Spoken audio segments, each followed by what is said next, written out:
Hi guys.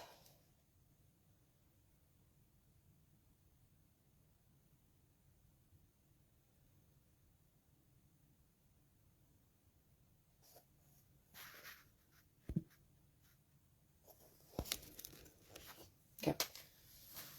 How are you doing, Amy? Hi Judy. Hi Heather.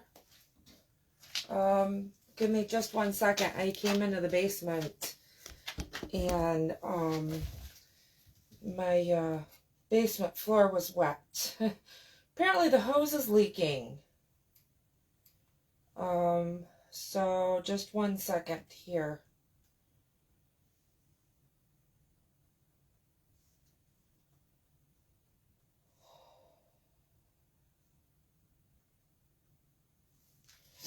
Okay, let me go shut this off real quick, guys.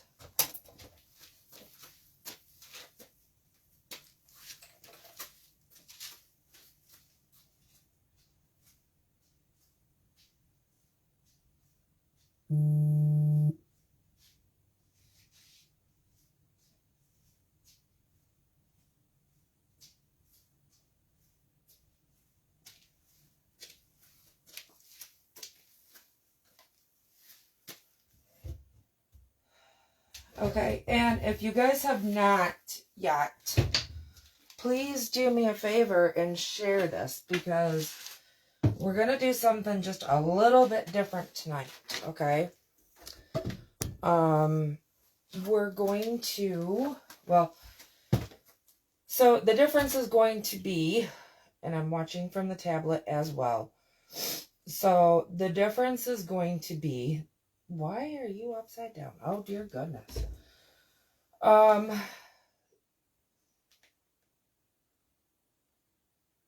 we go. Let me get the video up. Make sure my volume is down. Okay.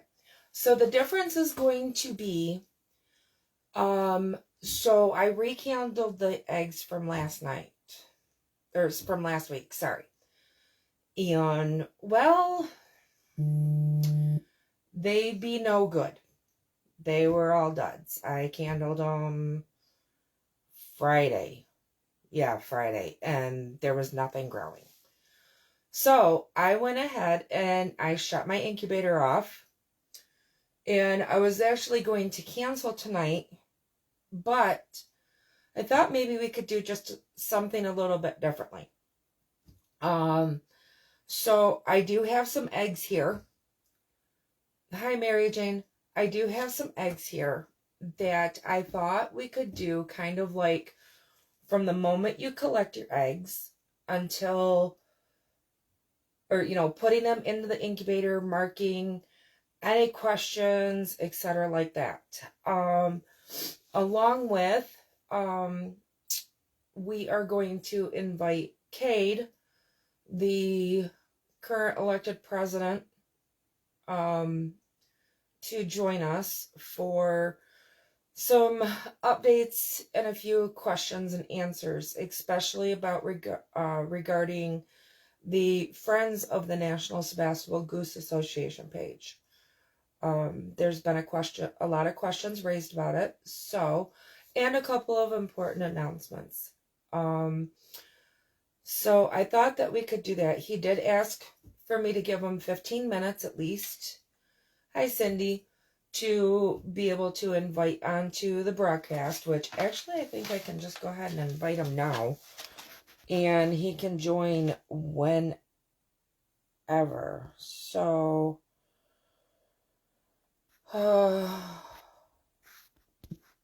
actually, no. He'll have to watch it or, join in.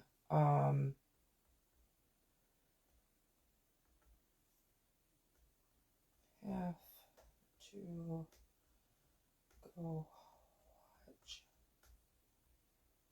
the feed. Then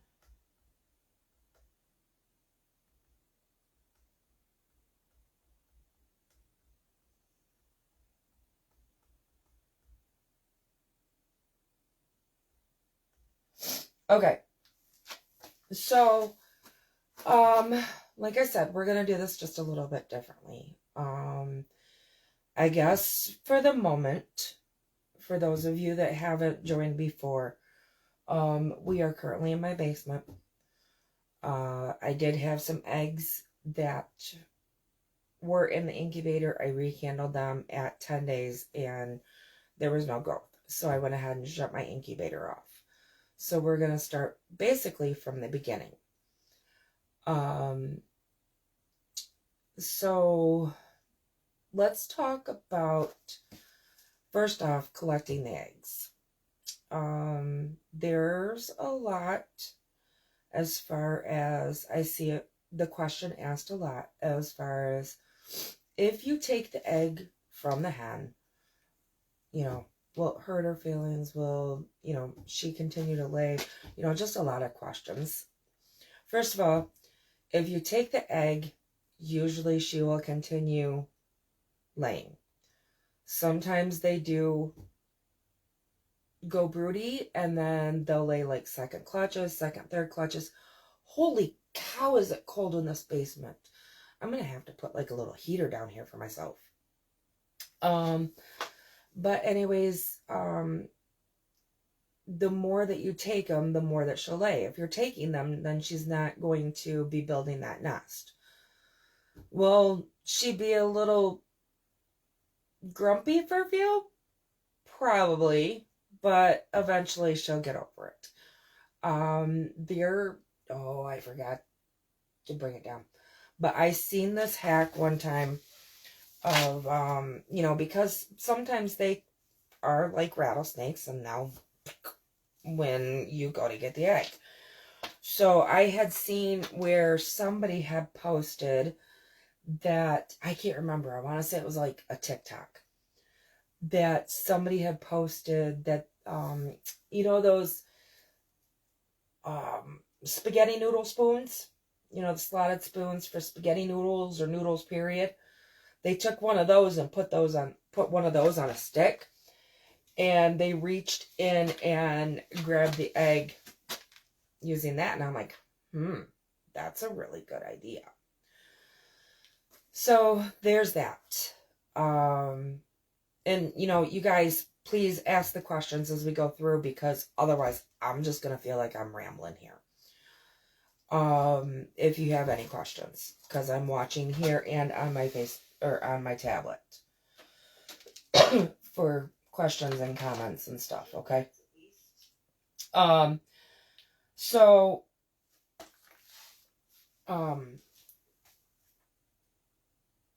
Let's talk about the storage of your eggs. Okay.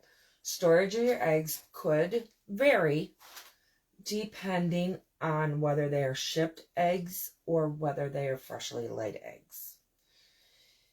And so let's talk about shipped eggs. Shipped eggs, first off, the first thing that you should do with shipped eggs is when you receive them, Candle, Heather, I see that you're trying to join in. All you should be able to do, there's a second Heather. All you should have to do is just join to watch. If you click to join it, it's putting you as wanting to do video as well with me. So I'm not sure exactly what you're seeing on your end. But if you go to the Facebook page, National Sebastopol Geese Association, then it'll show where we are live, and you just click and hit that, and it will come up so you can watch it and comment. So anyways, and somebody help me, maybe Judy, can you help me out with that? Can you give me like the 15-minute type area, something like that? Because I'm not watching clocks and stuff like that. I'm in and out due to my farm internet, lol. Oh, no, you're fine, Amy. No worries. It's not bothersome. But anyways, so with your shipped eggs, the first thing that you want to do is get them unpacked. And I highly recommend, let me show you here. I highly recommend storing them for at least 24 hours like this. They're kind of at an angle. I love these cartons. They work great. They fit them perfectly. I have every other slot. And I can get quite a few eggs on one of these buggers. Just do me a favor. Do not try to just pick it up one-handed to move it. If you can, double layer it. You'll appreciate it in the long run. When you do receive your shipped eggs, and we'll show you here. When you do receive them, the other thing that you want to do is you want to check and see how the air cell is. Now, for those of you that may or may not have joined us last week. Oh, that's really bright. Hold on, guys. Oh, I'm getting blinded.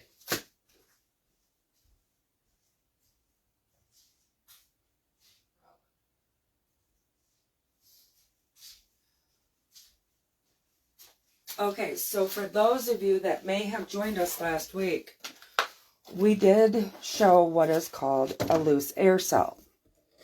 The loose air cell is what will grow and assist with the, it's an air pocket for oxygen. So these guys, good evening, Kevin. Kevin, if I'm not sure, did I not see your name on the Australia page? We're talking about shipped eggs right now. So let's see here. Okay. So this is not a shipped egg, but it has the air cell. Can you see that little pocket right there? That is your air cell. That is an intact air cell. Sometimes during shipping, and there was one here somewhere. Sometimes during shipping, there we go, you get a loose air cell. See how it moves all over? So what you can do is prop that up. When you're first canneling, when you first unpack them, you want to watch for those. Either way, you want to have your eggs set for at least a good 24 to 48 hours. I hate this flashlight. I gotta get a new one. I keep mine like that. You just want them to sit and rest. And that should put the air cell solid. It should. The other thing that you're going to be watching for when you are, okay, we're going to pause there, you guys, because Kade is on. He's watching, and I'm going to invite him to talk to us about some membership stuff, club business stuff. So, guys, I'm going to invite Kade here. And then we will come back to talking about the eggs. And we can do this in stages. Kade, you need to accept it. Okay, there you are. Hey. Hey. How's it? So thanks for inviting me tonight. Yep. I'll be quick so we can get back to your meeting. Pause. So guys, this is Kade Epslin. For some of you, you've never seen his face before. You're used to seeing my face. But he is our current president. Took office in January of 2024, and he has some updates for us. All yours, Kate. Okay. So over the last couple of months, the board of directors, we've been talking about ways to improve the club, things that we need to change, things that we want to do different, stuff like that. And one of those things is being a breed club, one of our main points is to promote the raising, the breeding, and the showing of Sebastipols. Part of that is when people show them at shows, we offer prizes and we do stuff like that for them, sweetheart, so that they can receive that recognition. Well, the money has to come from that somehow. So that money comes from membership dues, donations, people that have, the clubs are giving out stuff for us as well. So, coming into this now, this club page has been really great. We have a lot of members on it. Laura, we've got 33 paying members currently in the club. I think we're up to 32 since I texted you like a half an hour ago. And how many do we have on the Facebook page? The Friends of the National Sebastopol page, over 700 followers. So we've got 700 followers, only 30 members. So what we're going to be doing is we're basically going to be archiving this group. No, we're going to be archiving the friends of. Yeah, the friends of this page is going to stay. Yeah, we're going to be archiving the Friends of National Sebastopol Club, and we're going to be making a members only. All you have to do to be on that is to join the club. And the only reason we're doing this is because part of the benefits of being part of a club is you get the resources that we have been giving out on the group so that anyone can be on.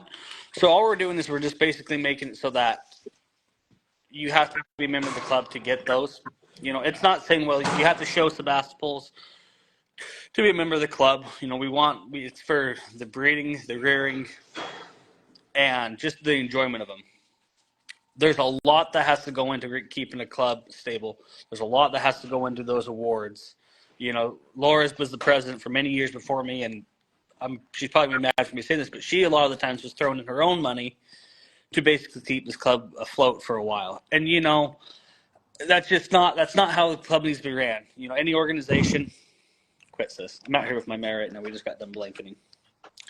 Any organization that cannot be ran and cannot be kept steady by the dues of the membership, it's just not feasible to keep the club going. And we're not wanting to get to a point where we've got to throw in the towel and to basically end the club because we can't keep paying the dues. We can't keep the stuff we need to be doing to keep the club afloat. We could keep it going and not have prizes, not have awards, not have recognition for those people that do breed and do show and are, bringing the Sebastipols to the light of many other people. It's like any breed club. I don't care if you're showing quarter horses, if you're paint horses, if you're showing breeds of dogs. The club and the associations are kept afloat by the membership dues and by donations. So that's all we're doing. You don't have to, we've got we have it prorated right now. Anyone that joins from the Facebook page, we're taking $5 off their membership. Landis just got her computer back, and she is working on some type of code or something like that for being able to put that through. So I know we said we were gonna end the club that page on the 4th of next month, right, Laura? The beginning of March, yes. So I'm gonna push that back to the middle of March, just because now we're getting out and we're making the announcement now and kind of talking about it. I know people on the Facebook page were asking why we were doing it and how they joined and all this stuff. So Laura will go ahead and share this on that page so that we can it's shared all over here. Another thing that I want to announce is that we have gotten a grant from the basically the National Conservancy for Endangered and the Livestock Conservancy. Thank you. And that grant's basically helping us become a nonprofit. There's some other things that are going on with that are going to help get this club in a better position. But if we want to be able to have our nationals, to have our district meets, to have programs to promote, especially our youth, I'm a big believer in our youth is our future. And if there's some things we've been talking about as a board that I'm really excited about, but we got to have the member involvement. We got to have members to do it, because without the members, it's so much more on the shoulders of us as a board of directors. I'd love to have, a bunch of our own little subcommittee that's working just with the youth. We don't have that many youth right now, and I would love to see within the next 2 years that I'm in office, our membership grow with 50 members and at least 20 of those being youth. That is kind of my hope. That is my goal for our club. So if you guys are enjoying the Facebook page and you want to keep getting that information, keep getting the resources that come from the club, just join. It's $15 a month. Nowadays, that's, 15, right? With the It's prorate. the prorated would be the basic membership, $20 a month, So or no, 15. $20 for the year, Yeah. up to $40 Yeah. a year. So So, 15 to $35. That's as much as going to Wendy's or going to McDonald's and getting yourself a meal twice. and don't forget too, guys, that on the website, yes, we want a lot of information on the website as just basically your general Yep. go-to, the education and stuff like that. But and just for example, I think just in the last 3 days, I've received notice of 4 premium memberships for the breeder page. The breeder page is open to all members. That is available.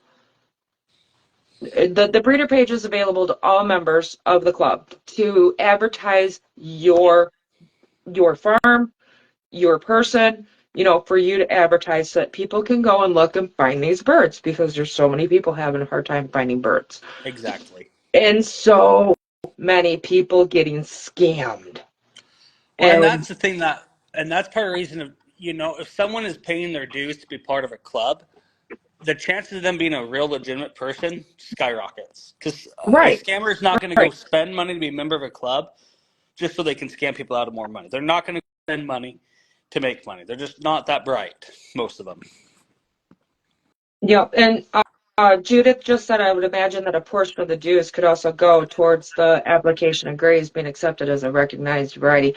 The fee for that is quite pricey, but with us being able to file for our nonprofit status, that will give us the opportunity to ask for donations as well from, say, like Meyer or maybe even the APA, from any type of other resource to try to bring in more funds to help cover some of that additional stuff. Well, and also as we get more members in and we get more people that want to be involved in the Gray Project, we will be creating a sub Facebook page or group that is strictly for the progress Something. of the Yeah. Sebastians Yeah. for the Grays, because I know Something. there's a lot of people that want to get them entered.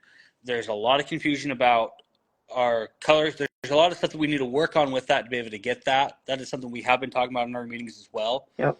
But at But this point, like I told her, it's hard to do this, to run this club with who we have running it right now, because of, many we need hands make light work, more people to help us and out. be able to do things like the Gray Project, youth programs, all these other things. It takes people as members to, to pitch in. I know we have some people out there that in the past were members of the group and members of the club, and they left. And there's certain individuals that I really hope that if you're hearing this, that you will take this as an invitation to come back, because we need you. We need what you can bring to the table. We need your Yep. knowledge. We need your expertise, and we need just general people that love the breed. Mhm. We are the Sebastopol goose is the highest shown goose in the American Poultry Association. Currently, current And standings, yes. yep, and I'd love to see that to continue for the years to come. I like to see it double and triple what it's been in the past, because then there's a lot of states that we don't have Sebastopols in, or we don't have Mhm. Sebastopol club members in, I should say. Maybe there's breeders in those states, we just don't know of them. Right. And that's another reason why we have clubs, is so that we can basically have, a connection from coast to coast of breeders. So, if you're in Oklahoma and you're looking for someone close by, you can say, hey, there's 4 breeders in Oklahoma, or hey, there's a really good breeder up in Kansas you can go see. But where it currently stands, there's a lot of people in the country that there is not a breeder within a close enough distance to them. Or at least Which that we would, people know of. yeah, that People we know would, of, and we'd love to change that.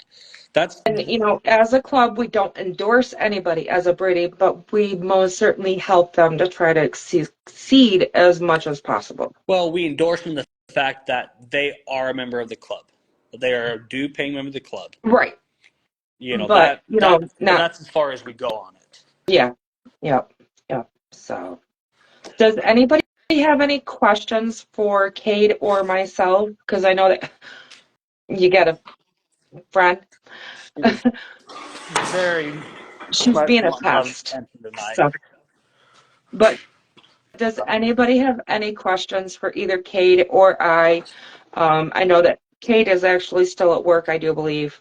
No, I'm just leaving and checking on my horse. Oh, okay. So I'm not sure how much time he has with us. We can switch back over to candling, but if anybody has any questions or anything like that, Go ahead, now's the time to Laura. ask. Go ahead and go back to your candling. I'll hop on when I get home, and I'll respond to Okay. any questions that I have. Canadian members, just a second. Memberships outside of the US, yes, it is open to all. We would love to have more people throughout the outside the US. It is open to everybody. What is it? Blank, blank. The UK. I know that they have a different but same standard, and they accept the buff color and they also accept smooth breasted. So it would be interesting to kind of, see what the differences are and stuff like that. But absolutely, I don't know how many times I get messages, Australia or Canada, and I do know that each of those, the UK, any of those places, that they do need quality birds out there. Amy, I'll touch bases with you. Send me a message. Alrighty, Laura, I'm gonna hop off. Do I just post the X on here? Uh, I can. I gotcha. Okay, perfect. Y'all have a good night, and I'll respond to any additional questions we might have. Sounds good. Drive Yes, careful, ma'am. dear. Have a good night. You too. Thanks. Yep, bye. Bye.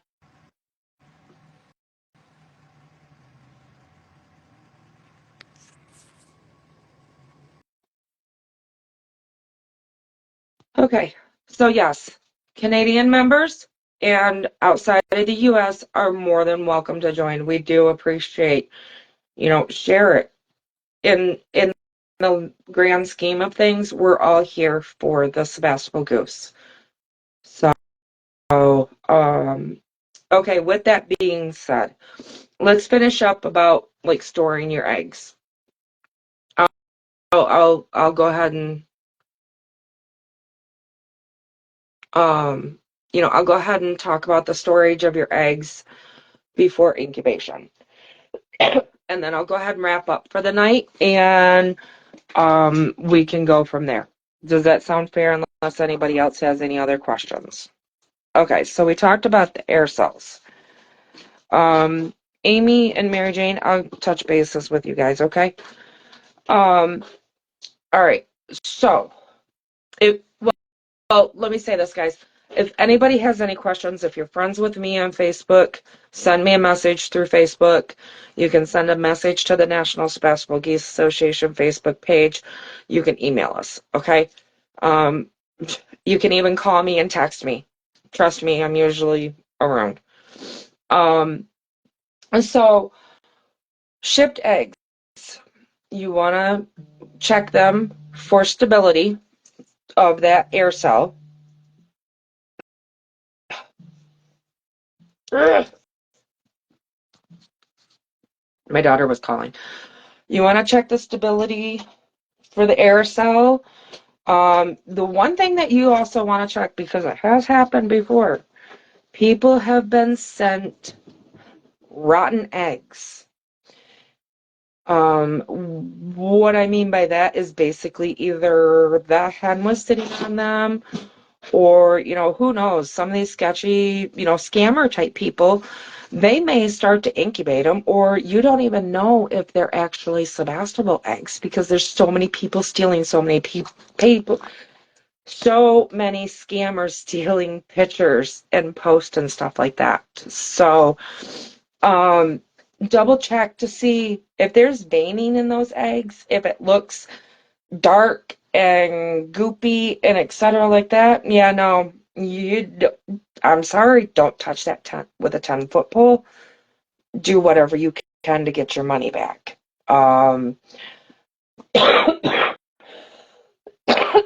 If you have questions about somebody, whether or not they're a scammer or not, post it on Facebook.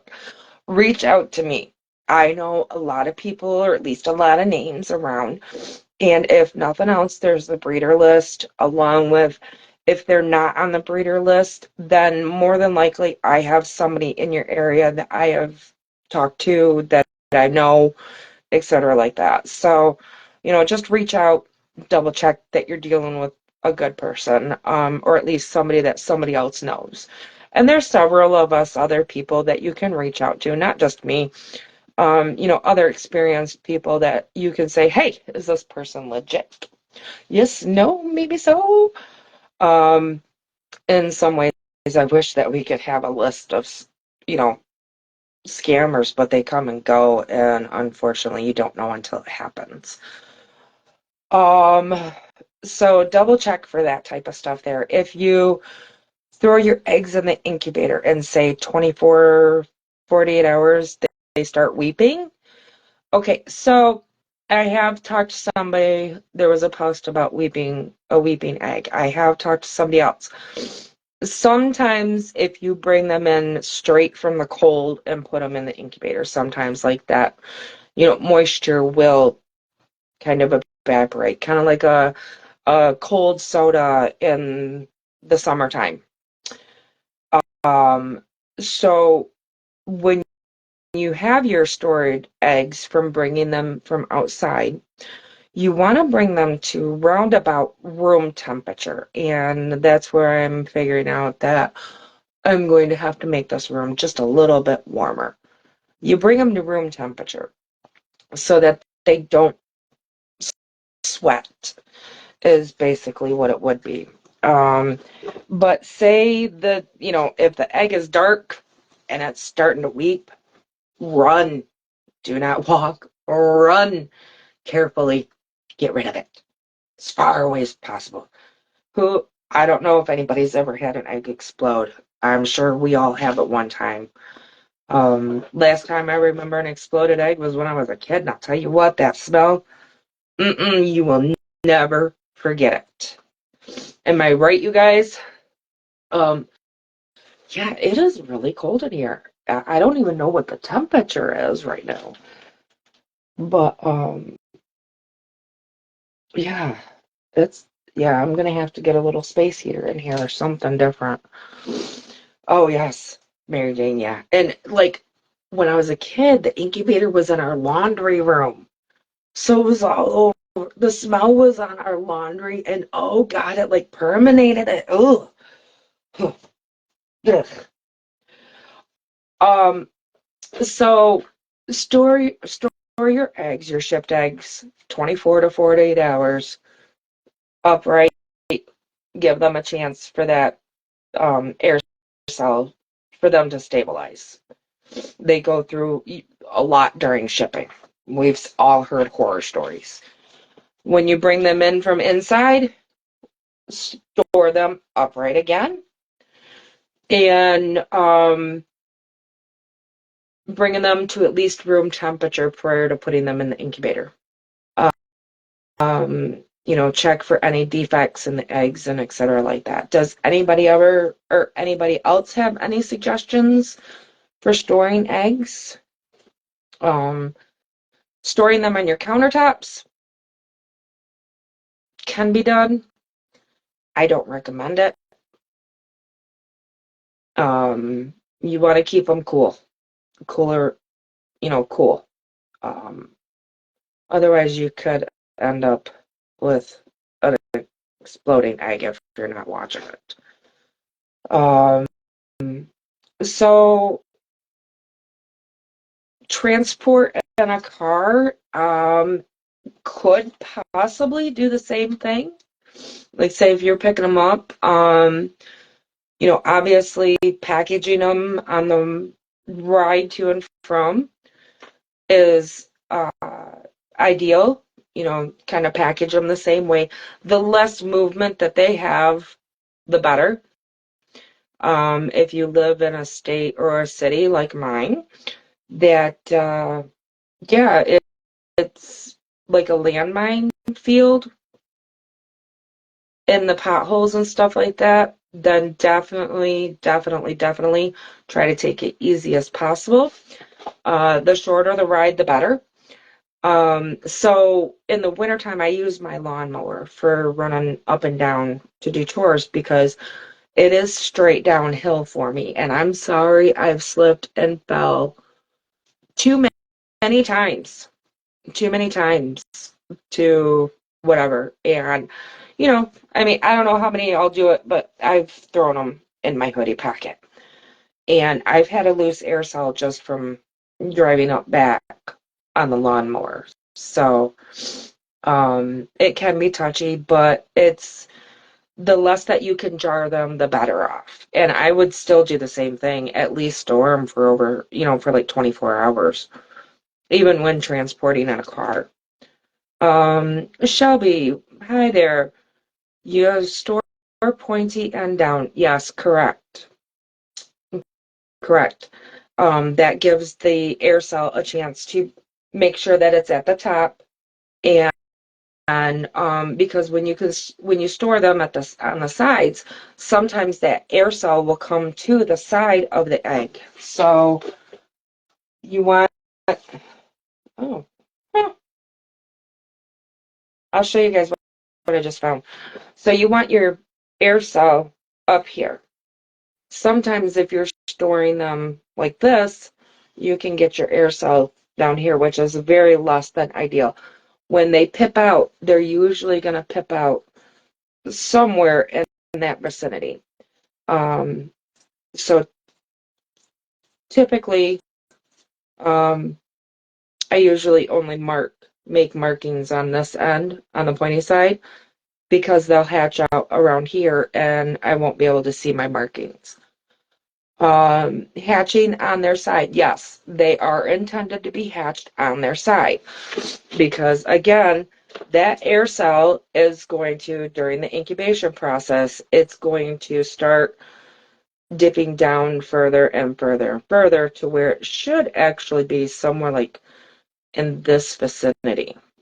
Let me turn this around so I can show you guys. It should actually be like the air cell, like somewhere in this vicinity here. And that's where they're going to hatch out of. The 1502, I love it. I absolutely love it. And check some of the older videos. With the auto churner on the 1502, yes, you do still want to churn them at least once a day. And Delva, I was not ignoring you, but hi. So this is what I just found on this egg, you guys. Look, this is checking your egg for any, what was that word again? Wow, brain fart. You know what I'm trying to say? I just said it, you guys. So, any flaws? There we go, something like that. So, I got this little divot, and I don't know if it goes all the way through or not. So, that's something that you want to be doing when you're checking your eggs before you throw them in the incubator. You want to check for any flaws. Let's see. I don't know. That looks like it does go all the way through, you guys. Son of cracker nut. Uh, uh, well, I did it last week, you guys. Do I crack this one open and see if it's fertile or not? Because obviously everybody decided to go fertile or do fertile eggs before Christmas. Or at least that's the way it seems right now. Eh, it is what it is, Amy. No worries. Hopefully I'll get more. Each year is different. But yeah, it does. It looks like it goes all the way through. It does. It's like the printer ran out of something right then and there. All right, let's see here. Let's crack this open, see if it was fertile, you guys. And then I'm going to go ahead and log out for the night. Unless anybody else has any other questions, but you guys would have to give me a few to go upstairs. I'm cold. I mean, we've got a heater in the basement, but it's just not pushing any heat around. And the fact that it's like wind chills or I don't know right now. Yeah, it's through the membrane, Judy. It went through the membrane.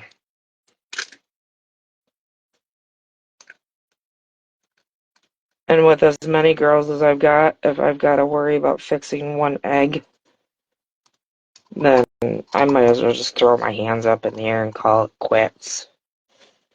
You know?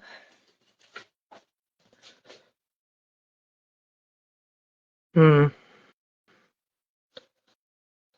Nope. And I just see the little dot. I do not see, but that's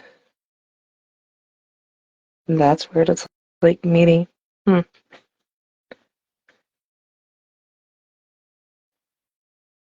Just like a little, I don't know, meat spot or something. But no. No bullseye. Oh, wait, hold on. I wish I could turn this to black and white. Does anybody know how to turn, if you can do Facebook Live to black and white? But I don't think so. No, that is just basically there would be like a bullseye around that little white spot. Can you guys see that? I don't see anything that tells me otherwise. So, wow, why did I just sing that?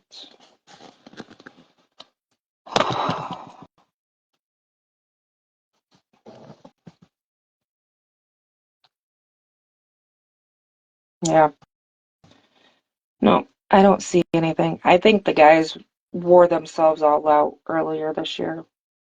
Well, it would be last year, wouldn't it? Yeah. I did think about putting all those gazillion eggs from like 2 months ago in the incubator. I don't know. Has anybody ever done anything like that before? I mean, obviously, I'd have to watch them like a hawk and see if they were rotten or not, because there was all kinds of breeding, and now I don't see any breeding. Um, but it's definitely coming because Sylvester's getting more and more feisty. Um, okay, you guys. Well, hi, Amy. Amy's my cousin, y'all. I'll call you when I get upstairs. How's that, Amy? Um, so does anybody have any other questions or anything like that for me? Any comments? Anything? I don't know. I gotta play with it. I'll have to do. Whoa, that's dark. Whoa. Um. Okay. Ooh, spooky. But I'll have to play with it a little bit and see what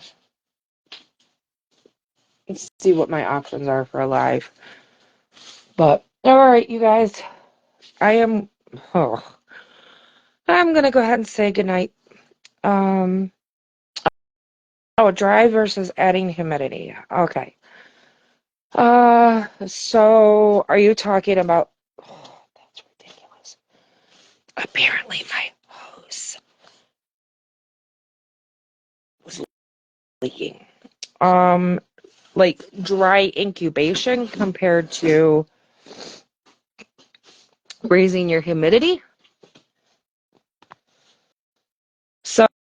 So with a dry hatching, a a lot of people do the dry hatching because it allows the air cell to grow Um, in Pete's guide, I'm sorry, my brain is like, woohoo.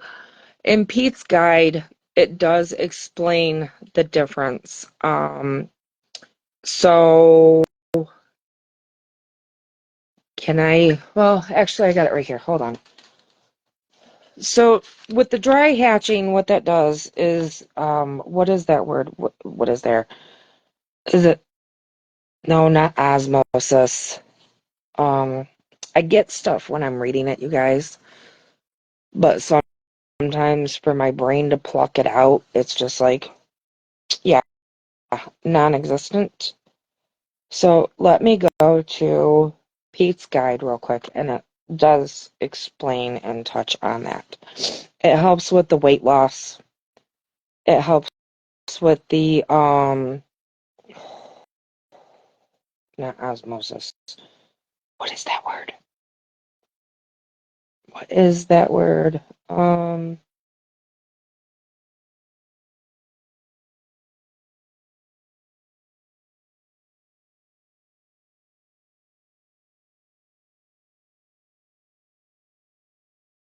Let me see here.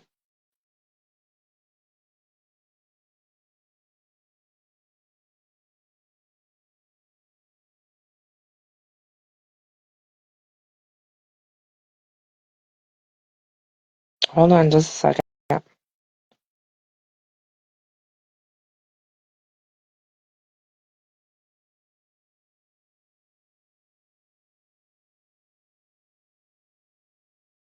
No, no, no, that's not it.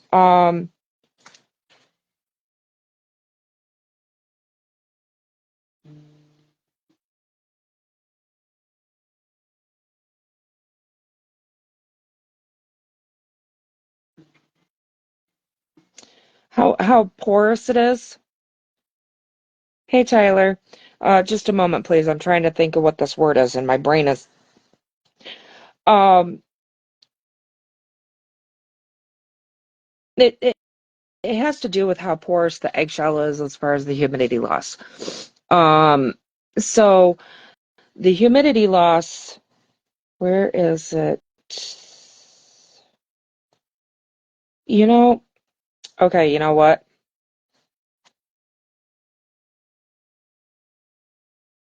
Mary Jane, send me a message on that. Let me break down Pete's guide a little bit more without taking up so much of your guys' times. Your time. Um, there is an explanation of it.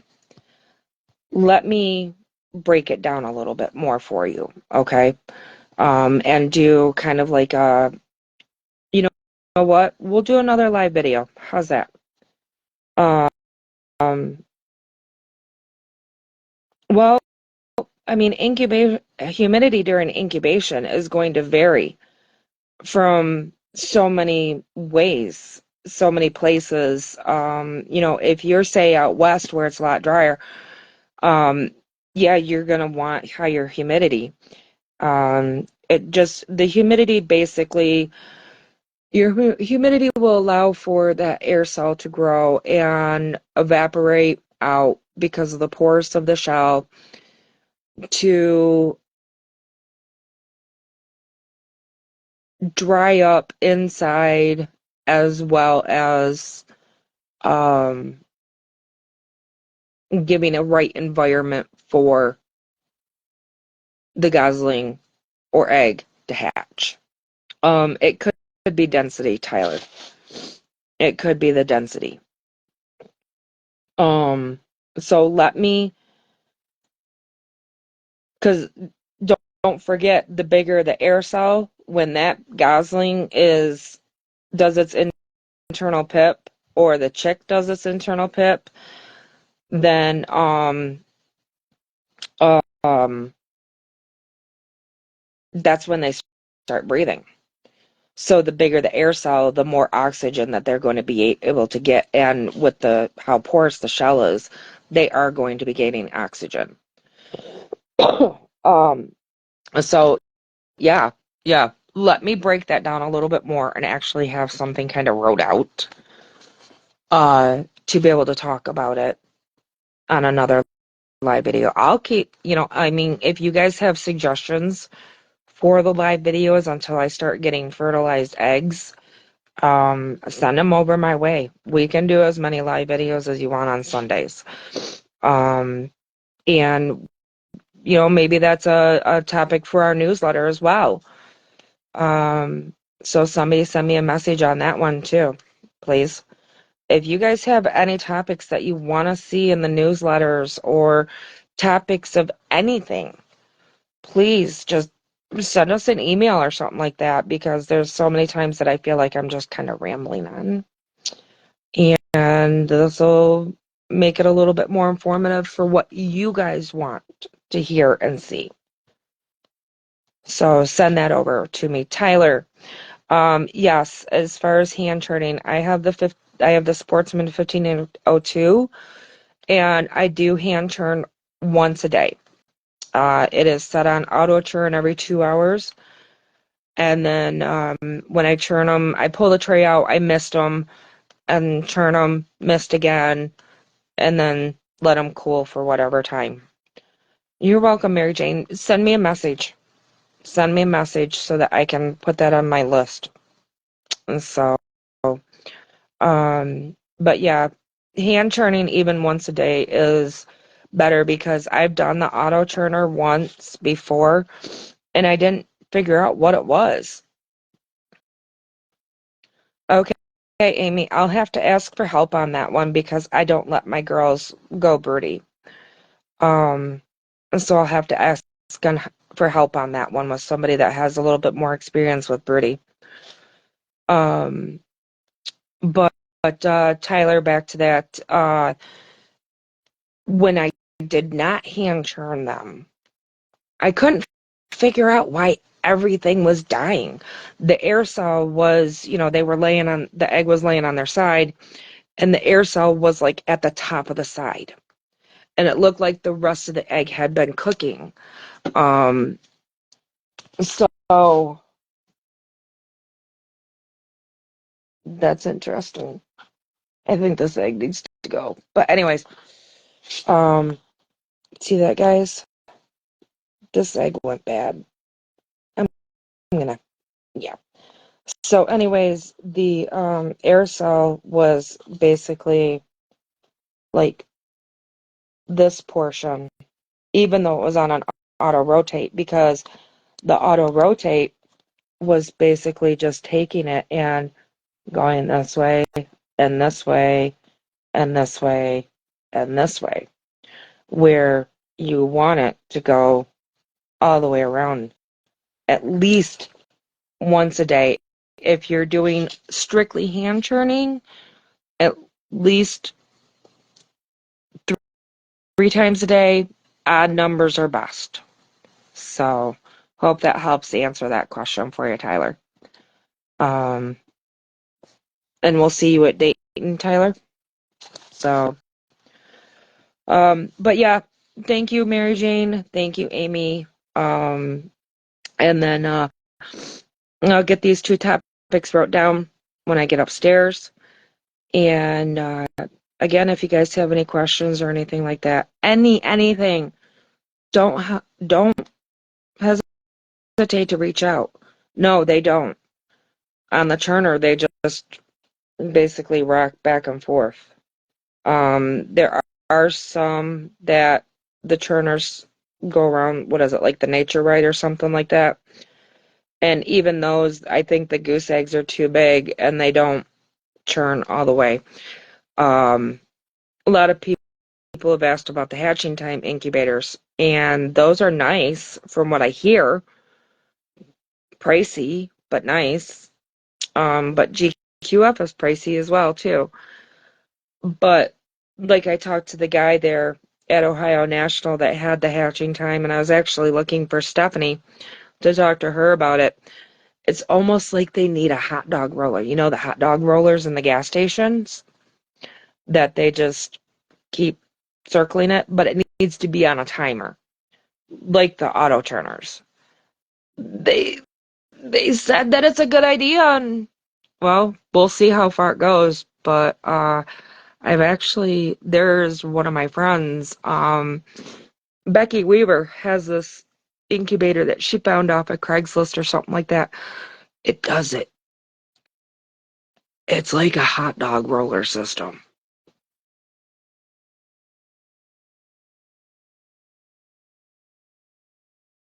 Yep. Um,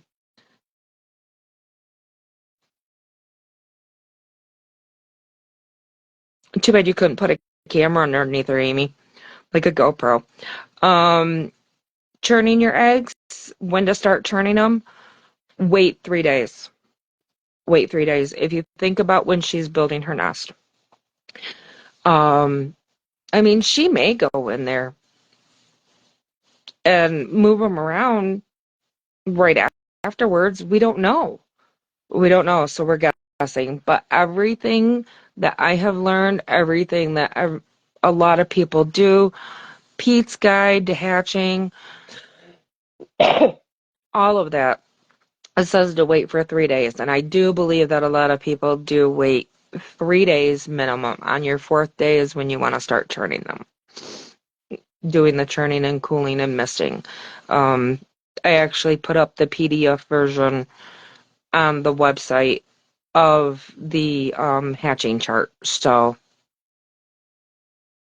my humidity, I like my humidity no greater than about 30%. And then I use the Genesis 1588 for hatching, and I will gradually bring that up. I've had them hatch out like popcorn at 60%, and I've had to go all the way up to 90%, but then I risk sticky.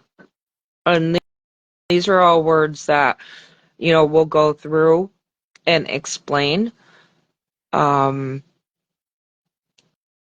a little bit more when we touch on humidity, okay, guys? So I will break that down just a little bit more next week on the humidity. Give me the week to get everything, my thoughts and stuff. Um, get it kind of wrote down, little cheat sheet. Because again, I understand the stuff, I know the stuff, but when I'm trying to explain it, there's a lot of times that it just kind of, the words leave my brain. I'm such a hands-on person that my brain doesn't absorb those words like that. And I mean, that's why I excelled in the medical field because it was so hands-on. So, well, thank you, Tyler. I appreciate it. And glad to have you aboard. We'll chat. So, anyways, you guys, I have a feeling that dinner is probably done. I haven't ate yet. And I'm going up to work on the breeder list. And for those of you that are new members, watch for your uh, welcome letter from our secretary. So, Amy, I used to do impromptu speaking, and then did all with it. Bye bye, all those skills. I want to say most time I do a pretty darn good job, but if it's on a specific subject like that, yeah, it's a little different. So, you are very welcome, Mimi, and well, yeah, Michelle. But anyways, you guys have a great night. I will talk to you later. My feet are cold. Good night, guys.